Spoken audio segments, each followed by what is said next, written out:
In this video, I'll be showing you how to share your Tinkercad project, which is really useful if you want others to view or access your work. First, look over to the upper right corner of the screen. You'll see two options there: Invite People and Share with People and Apps. Let's start with Invite People.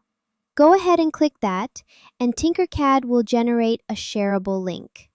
You can simply copy that link and paste it anywhere you want so others can view your project. Next, click Share with People and Apps. This option gives you more ways to share your project, like sending it through Google Drive, Google Classroom, different 3D communities, or other services.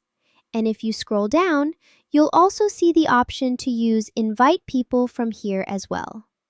And yeah, that's basically how to share a Tinkercad project. Thank you for watching.